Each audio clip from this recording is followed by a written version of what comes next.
Foncière, le taux de propriétaires en France est toujours très nettement inférieur à la moyenne européenne. Seuls 60% des ménages détiennent leur résidence principale.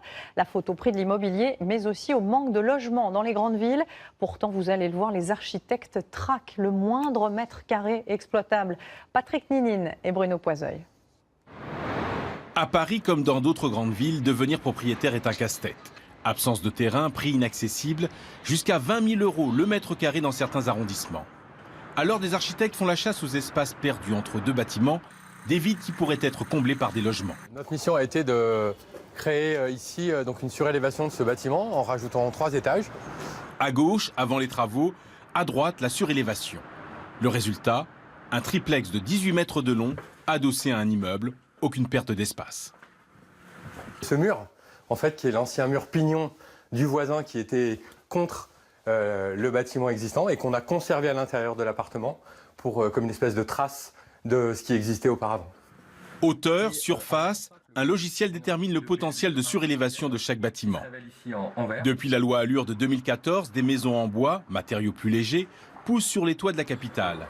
Dans les zones où il y a peu de logements, les extensions sont même défiscalisées. Autre solution, gagner en surface sur un étage. Voilà la pièce qui a été gagnée sur l'ancienne courette. Avant, sous ce plancher, il y avait du vide, une courette inutilisée.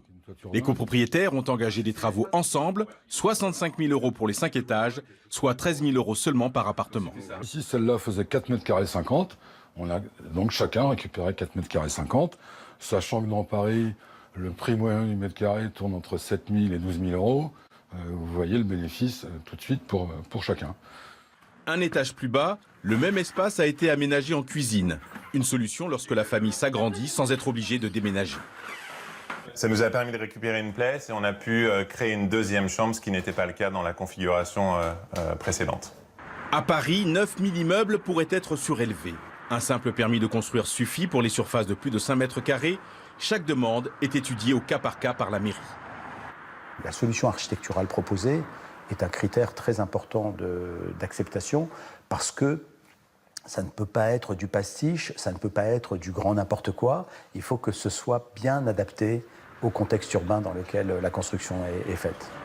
Les logements sociaux ont également pensé à cette astuce en rachetant des terrains, puis en restaurant les anciennes constructions. Dans cette ancienne cour du 4e arrondissement, par exemple, 1500 mètres carrés ont été récupérés. Les logements, c'était par exemple des T2, et les T2 faisaient une trentaine de mètres carrés. Aujourd'hui, ces mêmes T2 font plutôt 45-46 mètres carrés. Et en plus, on leur a ajouté des balcons, par exemple ici en fond. Et d'une certaine façon, ça améliore les usages. Ces extensions de surface permettraient de construire plusieurs dizaines de milliers d'appartements. Une réponse face à la pénurie de logements. En économie, on évoque souvent ce